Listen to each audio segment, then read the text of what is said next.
Hello, and welcome to episode 15 of the Maverick Games podcast. So, following the arrest of Peter Mandelson and Andrew Malapad, we have decided that we need to do an emergency podcast just to make sure everyone understands Maverick's position on the breaking news. He's now been released. We said we weren't going to do this. So, what do you think about Andrew? Anyway, Stop. So we have broken our regularly scheduled podcasting to come and talk about the news that dropped yesterday, which is news that we've known for a little while. But it was news that Amazon and Maverick are no longer going to be working together on our as yet unannounced game. Mm-hmm. So we, as I mentioned, have known for a little while. We actually found out in December. It just took a little while for the press to find out. And we've kind of bit our tongue and waited a little while before talking about it because it didn't feel like it was the time.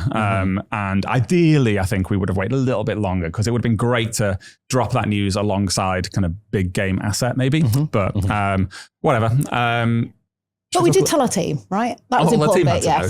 So it wasn't a surprise to anybody here. So we told our team as soon as we came back after Christmas, didn't we? Yeah, that's... so we found out kind of, I guess, early to mid-December. That was just told verbally over a call. Day of the Game Awards. It was the Day of the Game Awards, wasn't it? Yeah, with then Amazon Games president Christoph Hartmann gave me a call to tell me he is no longer the president of Amazon Games. And they didn't actually serve us paperwork until the last day before Christmas. So literally the last working day before Christmas. So we didn't think that was the day to tell the team, so we held off. Well, even then it landed, I think, US time, right? So we'd have had to call everybody back in. Most of the team had been on holiday. Yeah, they had. Yeah, so we were waiting until we had the official in-written confirmation before breaking the news to the team, which was odd because we knew about it and they didn't. And we had a milestone delivery like the day before Christmas, which in normal terms would have been had to delivered by and reviewed and signed off by Amazon. But we hadn't told the team that wasn't really important anymore. And so the team were all working really hard. And we were actually just running around like shooting podcasts and stuff. So if you're wondering why there was 2 podcasts in December, that is the reason why.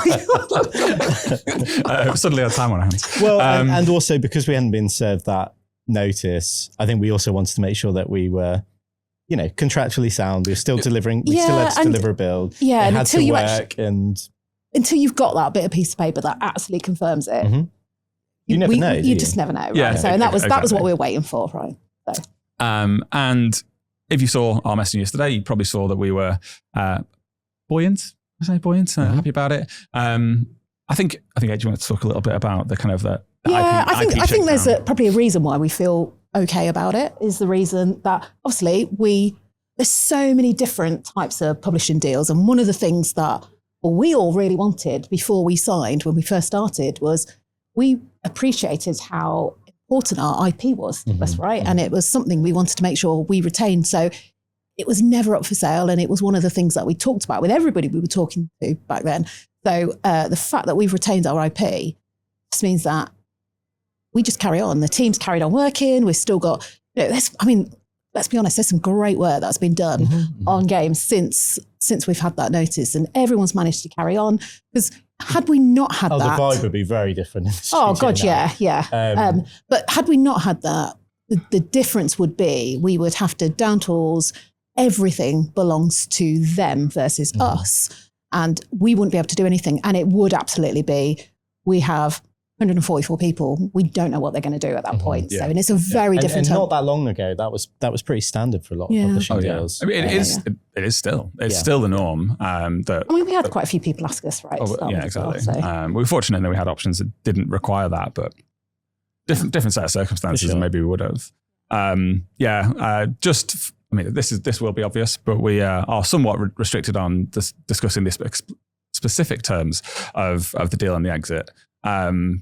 But we can tell our story around it. And on the day that I found out, I was, I guess, disappointed, upset for approximately 40 seconds before thinking, probably actually pretty good for us, this actually, the way this will drop and shake down.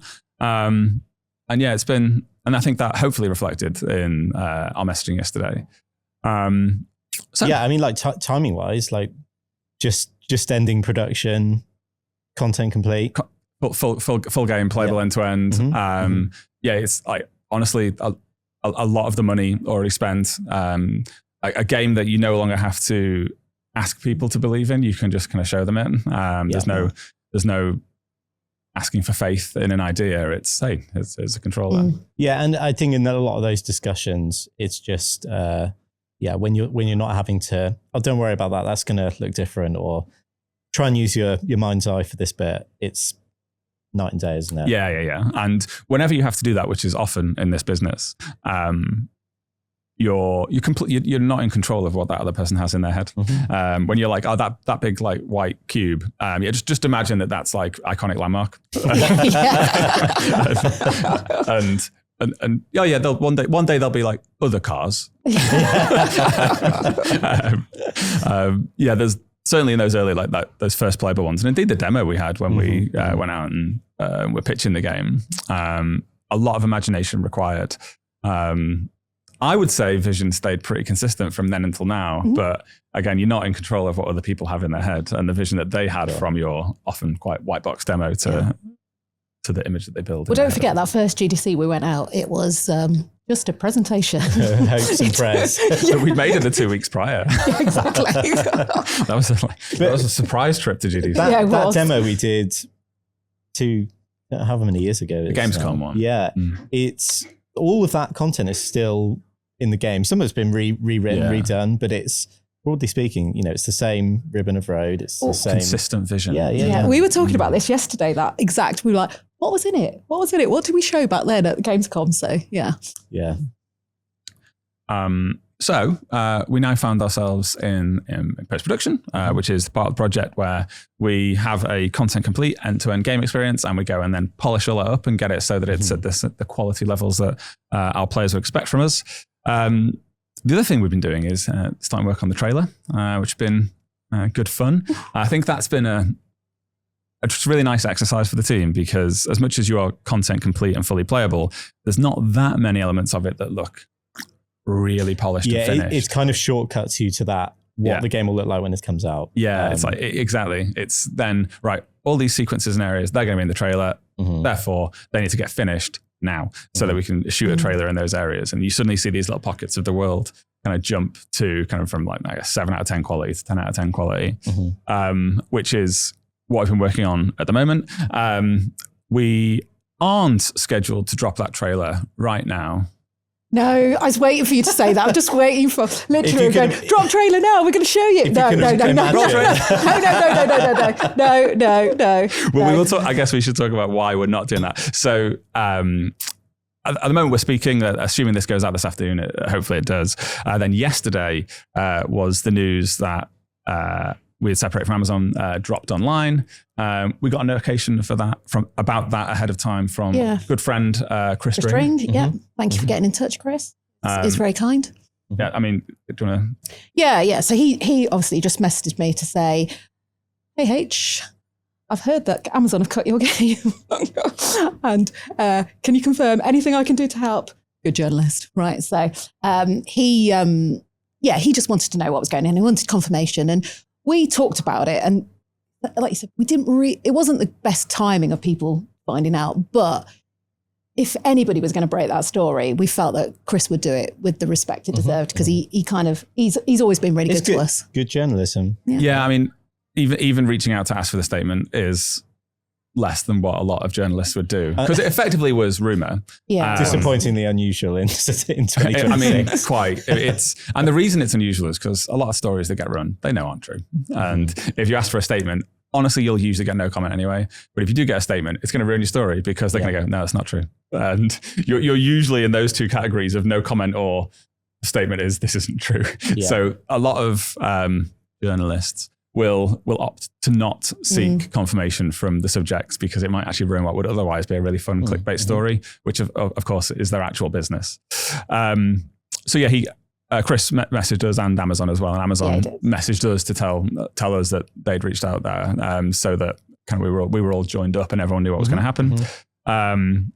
Forced us to have a response. Obviously, we gave the statement to Chris that went out in his article that then got picked up by 25 or so other outlets. Yeah, and we did get other journalists get in touch just to confirm off the back of that. well. So yeah, exactly. Yes. More good journalism. There's some good ones out there. There's some good ones, yeah. And then it brought us to the fun part. So, right, okay. Hold on. Before we go to that, should we just say one thing? Love you, Chris. Hated the headline. Oh, the headline. I mean, that was, the headline wasn't great. I wouldn't have chosen that. It had. It was abandoned. Abandons that. Amazon abandoned. Word, it made it look like we'd been left at the roadside, like like a weeping child. I was thinking of that monkey. The little monkey, little punch the monkey. Yeah. Oh, that's sad. It's sad. So you could be our soft toy. You could be our IKEA orangutan. So because I think we had imagined that we would just kind of retweet the post and then put our statement on there. But the headline was kind of like negative. Amazon abandons. Oh, it doesn't sound too great. So let's not retweet that then. Okay, let's do a statement. We should do something. I don't think anyone looks good in that scenario. Is no. Abandoning is bad. Being abandoned is bad. Yeah. And so we thought, right, okay, we need to drop something with it. And I think you were talking about using that picture of my car at Goodwood. Yeah, and I was sat at my desk and I had the trailer on the screen and I was just like, pretty much a daily occurrence is Mike threatening to release the trailer. He was going live and playing the game on Twitch. Literally, it is. Honestly, I'm gonna turn his Wi-Fi off or something just to stop him from being able to do something. I've got the password to our YouTube and I could do it at any time. This is our life. No, that's great because people will keep an eye on YouTube. Oh yes, in case subscribe and follow, just in case the trailer just suddenly drops. You will when I've finally lost it and just post the trailer, you'll get that notification. So subscribe. It'll probably be some weird hour of the day as well. I do work weird hours. So there's multiple reasons we couldn't do that, right? The trailer has a music track in it, which we have not fully paid the licensing on yet. Mm-hmm. It also includes a lot of cars. And for those unaware, obviously when you're making a game like ours and you've licensed a lot of cars, you're using other people's IP. And if you're using that in a marketing context, such as a trailer, then it's typical, and it's true for almost all cases, those car manufacturers, the people who own that IP, just get an approval. Mm-hmm. So if we're going to show a car doing a thing, they get to say, yeah, that's cool. And the truth is they almost always do say yeah, because games like the games that we make do make their cars look cool. Mm-hmm. But you could imagine an alternate scenario in an alternate imagined game where those cars are used to do very, very bad things and violent crime or something like that. And then let's pick a manufacturer, Audi. Audi might say, ooh, not really our brand to do violent crime. Our brand is like professionals and businessmen and lawyers and dentists and people that are doing quite well. It's not violent crime. Yeah. And that's why they have that stipulation. So to drop the trailer would be to message a lot of car manufacturers and then wait on their approval process for them all to come back to us and say, yeah, good to go. We would expect they would all say yes, but it's a long time and therefore doesn't really help us today when Chris has told us, the story's going out today. Hopefully drop something just as America is waking up. That'd be ideal. Also the music isn't fully licensed. That one I could have lived with because it's cost. I mean, the conversations we had yesterday were literally where he said to me, he's like, we'll just get a cease and desist and we'll take it down. And you might, all right. I was like, no. They'll cease and desist. We'll desist. You might just then have to pick a different track when we and then we can never work with that artist ever again. Hopefully not the label because it's a very large label. Well, yeah, exactly. Anyway, we didn't release the trailer for those reasons and many other. Honestly, it's a killer asset that is maybe not the best time to do it. Shout out to Chaz and Dave. I don't understand. I was joking. That was our trailer track. Oh, right. The best jokes are the ones you have to explain. Cool. So instead of, all right, should we drop a screenshot? Should we show an image? That much simpler to pull off. As you saw, we dropped that image. Okay. Put image on screen right now. There it is. Look at that. Doesn't that look good? Beautiful. There we go. Some sound effects for that. Kind of a classy image. You've got anything that's a bit more classy than that? No. Should have prepped for this, really. We knew this was coming up, didn't we? One last try, please. Let's move on. Let's move on. This is an important part of the show. It meant that approvals wise, we just needed Porsche. And this, what time was this? Was it like 5 o'clock? It was 5 o'clock yesterday. Actually, just gone 5 o'clock when we went to see Mandy, our licensing manager, who looked terrified. Who generally, people look terrified when we both go and see them at their desk. And she's like, say that. What do you want? That's terrible for our brand. We're nice, really, She was thrilled to see us rock up at her desk at home time. Yeah, exactly. Yeah. Just in case you thought you were going to leave and have dinner tonight, we've got some work for you. Yeah. Yeah, well, go on. And so Mandy, obviously, we said, what was the likelihood of getting Porsche sign-off? And she was like, oh, but, she started prepping it. Why? Why? Who's our vehicle art director listening in? And he's like, oh, this is exciting. Came over and thought, what could he do to help? Another one along, Ben, art director, was like, what are you guys doing over there? What's going on? What's going on? I know. In fact, I know what you two are doing. Let me get involved and make this right. So yeah, between the three of them, actually managed to turn that image around really quickly. Mandy, shout out to Mandy for getting approvals within 10 minutes. Well, yeah. The Porsche's, I won't name check him in case he doesn't want to be, but our contact over at Porsche had said, yeah, we can do it. I do finish work in 10 minutes though.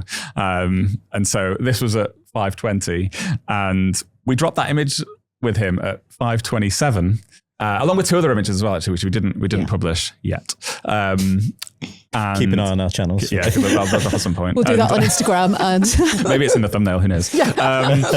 And so that was at 5:27, and then at 5:29 he came back with approved, good to go. Looks it great helps as that well. Our assets look incredible. I mean, they're so good. Quite, yeah. I mean, that is the stuff they're checking for, right? That the cars look accurate to the real life car. That everything is being portrayed in a way that is beautiful and in keeping with their brand. I thought the image, pretty fun image, right? It had some cars, had a bit of a vibe to it. Didn't reveal too many details, such that we kept our powder dry for future reveals. But seemed to get good traction though. People online seem to quite like it. Yeah. I mean, I've seen some really fun comments just trying to extrapolate out from that image, like, where is it? What other cars might be just out of shot? Has anybody put it into like Photoshop and then used like the generative? No, but they're about to now. I would love to see. Send your images into us. We will confirm if it's true. And this is what I love about games and making games and seeing players' reactions is that I think that's this type material floor. Perhaps it's at a house, perhaps it's at a shop which you'd be able to interact with, and they're just minds just spinning off of kind of what they're seeing, what they're interpreting as a game. There's also people going, is that path traced? That's stuff as well. Let me assure you that nice impersonation of our fans. Yeah, be nice, be kind. We love them. And let me assure that is all our in-game assets. That is all in engine. It looks like good when you're playing. Yeah, I mean, we did have that issue, didn't we? So we were at, H and I were at DICE last week and speaking to some potential partners about a few different things we've got going on, and we were showing them an early cut of the trailer. The trailer isn't actually finished, by the way, just in case anyone is going to start expecting us to drop it in the very, very near term. There's still quite a few bugs in it. Still very impressive. Keep an eye on our channels. Yeah, it's still very impressive, and you never know. Like, no one can stop me now. Freedom! But we showed it to a few people, and an actual problem with it is there are parts in it where people thought it was like footage of actual cars, and we didn't have anything in there that's like pre-alpha footage or all representative of game or all in engine. And you have to, no, like someone asked like, so is that car, is that going to be in the game? And I was like, that is the car in the game. You're looking at a clip from the game with it. That isn't actually a video of real life. It's a nice problem to have. It is a nice problem to have. It is. Towards the end of those presentations, you'd start to forget to mention that was the case. And I'd be like, don't forget, that's real. That's actually in game. I actually changed, because it's the next video we had was just like a car driving around the city. And so I had to make it so that we very quickly got from one to the other, just so that it didn't think it was a BS trailer. Because the opposite problem of that is it's going to look better, right? This is your game when you're finished. It's going to look good. remember that person who did say that to us? So this is going to be one of those games that does looks good. We're just like, I won't name who that was. They might know themselves, but that was caused a stir, that comment. But it's lovely to see, especially people that some names that we've obviously interacted with in the past and who have enjoyed some of our previous games, and it's just lovely to see them being really excited about what we're doing now as well. So. And the team, how buzzed were the team yesterday? Just to get that, just the fact that they've all not been able to. It's probably one of the most frustrating things about working on a game that isn't actually and outed. It's very rare that you get the opportunity to just have those moments like, should we put something out there? Yeah, and just do it. Yeah, I think so. In Old World, both when working with Amazon and in our previous jobs when we were part of Xbox, the turnaround on that would have been probably 5 days, maybe 3 if you love really went the energy, guys. But I think we should table this for now. Oh my god! Oh my god! I would have just triggered people. Had those sorts of emails. Yeah, like the as soon as, because just in that you mentioned a bunch of names there, but putting out a screenshot does just generate a bunch of work. You've got to create the screenshot. You've got to approve the screenshot. You've got to make art director happy with the screenshot. Now you've got licensing person needs to speak to external party. They have to still be in the office. Like there is work that has to happen. As demonstrated, that work can be completed within 30 minutes. But nevertheless, it's multiple people. And in a bigger org, some of those people will be like, ooh, I don't have to like... I think it would be easier if we didn't do this. Doing nothing, always easier. And which is one of your favorite quotes you like to say. I do. Whenever anyone tells me something is like going to be hard or difficult, I'm like, yeah, well, obviously it's always easier to just do nothing. Which is a very regular quote of mine. But it's like lining up territories. It's like localizing things. The reason it's not on our Blue Sky account is I don't know the password. There you go. A little insight into I know that it's not the same as the password for our Twitter and our YouTube. Oh God. We'll recover that at some point. Yeah. I was busy if you're only on Blue Sky, look forward to seeing. Yeah, we'll see that in 2 or 3 days. I've recovered the account. And who knows? Once he's got that password, what he'll release on there. Maybe we'll do an extra shot on Blue Sky. Blue Sky exclusive shot. We'll do maybe those numbers. Cool. Anything else we need to talk about on that? Brings us pretty much up to date. I don't think so. As always, please do send questions to questions@maverick-games.com. Any questions in there right now? No. Okay, there you go. Except from journalists. Did you actually check? Asking for more information. Okay, which is allowed as well. If you are a journalist, by all means, use that address. It does get to Tom, and then sometimes he responds. So that is your best method. Or if you've got my number, you can just message me. That's also fine. So more to come soon. We're not gonna reveal the reveal just yet, but I guess watch this space, subscribe to our channels, and you will find out more as it happens. Yeah. Other big news, which is very, very interesting and exciting, is over at Xbox. Big change. Yeah. Big change. Big Phil. No longer the CEO of Xbox. Rest in peace. He's not dead, mate. He's just playing golf in that. That's what people do. Enjoy your golfing. You've earned it. Yeah, I guess. That's a huge change because I think when you think about where Xbox were when Phil came in, they obviously had a pretty turbulent launch of the Xbox One, and Phil came in and removed all those features from Xbox One. Couldn't snap stuff apps, that I think people weren't crazy about anymore. Like, I know you like those some of those features. That was a cool feature. But I think Phil spoke to players and gamers in a way that was very authentic because he is a gamer and he plays a ton of games. He doesn't fake. He doesn't pay assistants to play games. Why you point your finger like someone does? I was about to but I felt I was too aggressive, so I just half did it on the floor. But yeah, he's a gamer, and I think some people have been playing games on my Xbox account actually. Like the Lighting guys did a full playthrough of Mind's Eye on my account because I think they didn't want to buy it. So they just did they could borrow my Xbox. They completed it though. They did. They completed Mind's Eye on my account, so I've got the gamer score for that now. But yeah, he's again, and I think if anything,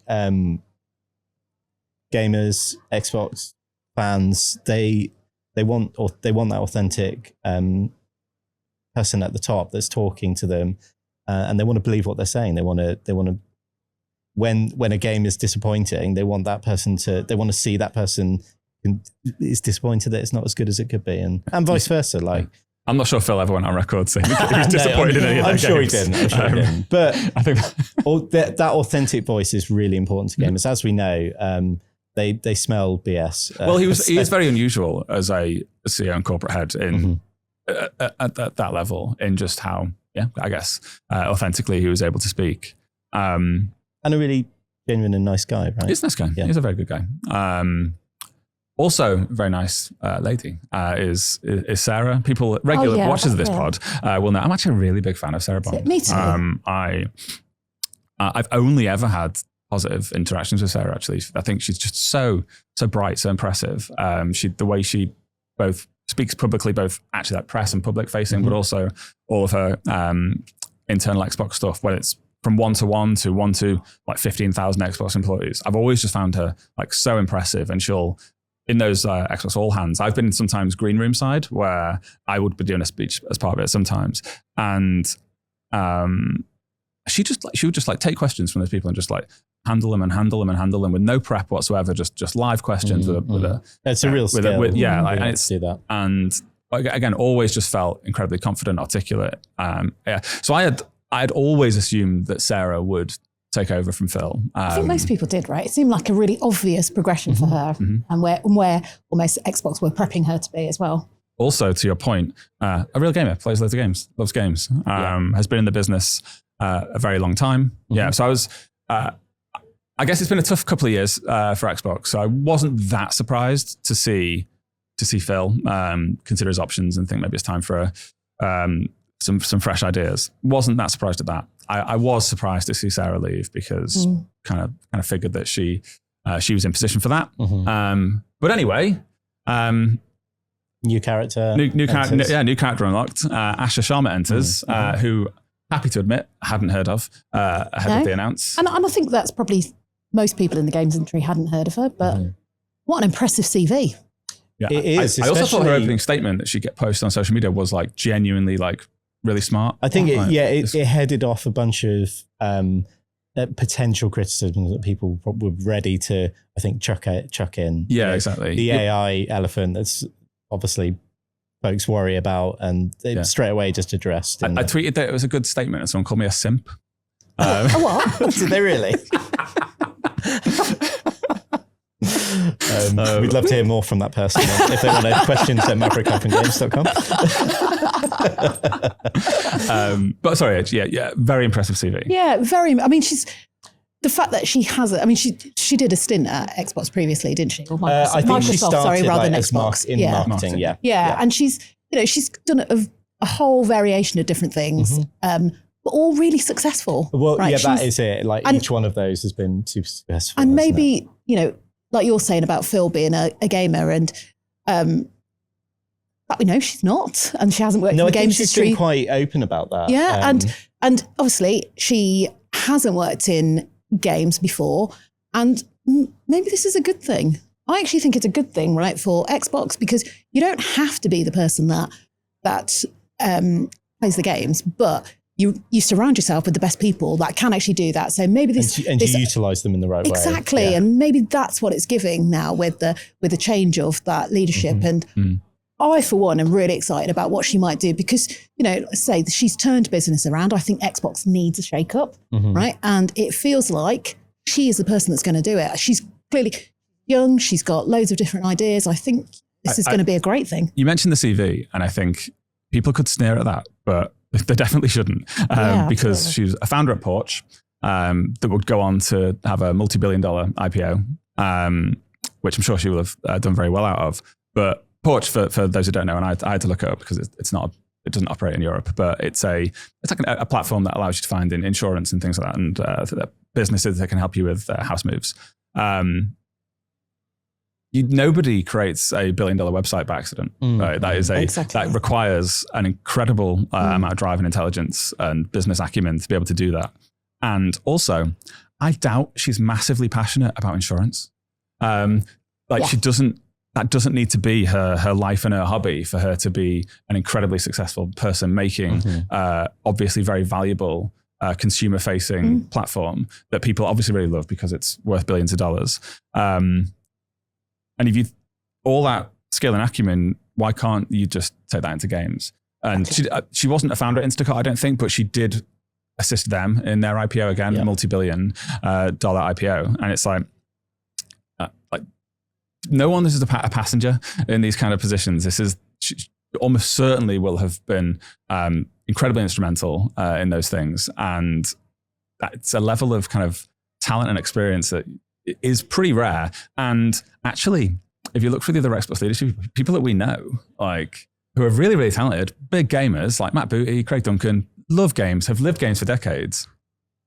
Haven't actually done that though, where you've created a consumer-facing platform that fills a need within the market, that goes on to worth billions of dollars, that you then like you IPO it and you exit and you go do something else.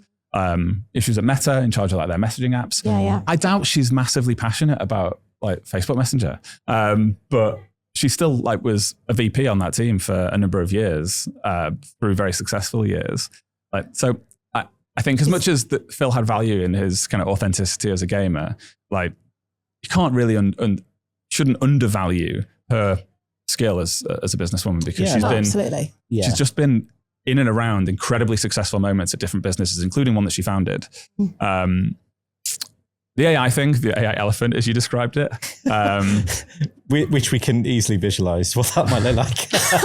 very, very glossy, almost too perfect an elephant. Maybe it's got an extra trunk or something. I don't know anything about her time at Microsoft AI, but she'd done all these other things and then come into Microsoft there. It's possible that she was just incredibly bright and talented and they needed to find a job for her. And she was just too good a candidate to only have been there a few years and to take that role. She's got to have done something really impressive there. So. Yeah, and I think once the dust settles, obviously, you know, as we mentioned, but gamers will be very suspicious about the appointment and they'll have their opinions on it. But ultimately, it's the games that are going to do the talking for them. And what their kind of overarching strategy will be over the next 12, 18 months will be really interesting. They've got a great year lined up, right? There's a load of amazing games that looking good on the surface of it. So shout out to Kiln. Kiln does look good. What a reveal. It does. Even I'm excited about that. I'm not going to. Is that this year? I think so. Okay, cool. The AI thing as well. I guess just a lot of the headlines like said that it was like AI chief has been appointed CEO of Xbox, which I think leads people to then think, okay, so they're going to have like Copilot make the games, which I don't know. I've used Copilot. I think it's at least a few years away from being able to make the whole game. If you disagree, questions at maverick-games.com. But if you zoomed out, that was the headline, right? So that's what people reacted to. But as we've just talked through this lady's CV, she's like, okay, so she's in like an insurance and home move website. She's done another thing, Instacart, which is like grocery shopping. She's done another thing, which was like at Meta. Board member at Home Depot. Bet she's not into DIY as well. Probably got time. She might. We don't know. That is something you can be into. Yeah. Very few people have. Sorry, I was using my own biases there going, I can't be asked. Very few people have insurance as a hobby, but sometimes they do have DIY. My point being, like, she has actually been around and been successful in a bunch of different industries and businesses prior to a 2-year stint in AI. Yeah. So I wouldn't jump to judge anything on that. Absolutely. And it'll be, as I said, that be watching that strategy like a hawk, because I think it's really interesting how they're going to change up things. Yeah. I mean, it's been an interesting strategy over the last 12 months. So, yeah. Yeah. I mean, I was surprised that it wasn't Sarah, but I'm excited for Asha Sharma. I think she's actually, she seems pretty cool. Yeah, her social media game seems pretty good as well. There was there was a brief window when I went and followed her. I had more followers than her. I was like, not anymore, mate. Not anymore. Not anymore. Yeah. Probably never again. Do you know what? As well, I'm excited to see where Sarah lands, because, like I said, she's such an impressive lady that I've no doubt that people are falling over themselves to go and hire her. Yeah, definitely. And I'm going for, I've got to say it now, but I was going to point Sarah towards our recruitment portal. But if you want to check it out, it's maverick-games.com. We've got a seat here, Sarah. Come and join us. I was chickened out on that joke and I still half did it anyway. Best kind. Comedy is all about timing. Yes, and delivery. Failed on that one. Right, we've got anything else we need to talk about? Do you have anything to do? No, I mean, those two big news items. Big right? news. All right. Okay, cool. Thank you very much for joining us. We'll be back in a couple of weeks with some more stuff to talk about. Like us, subscribe to us, share it with your mates, show us. Forward it on to your mum. I'm sure she'll be interested in our questions. Send questions to Tom. On Ask Charmer. Yeah, if you want to ask me a question, questions@maverick-games.com, or just do it on X or whatever. I may well respond. Cool. There you go. What's your X handle, mate? Go on. Freelance P. Pump those numbers. Yeah. Why not go look through his entire post history and see if there's anything fun in there? Do not do that. All right. Thank you very much for joining us. See you next time. Thank you. Bye-bye. Yeah, bye. Bye. Oh, I've got to do the music.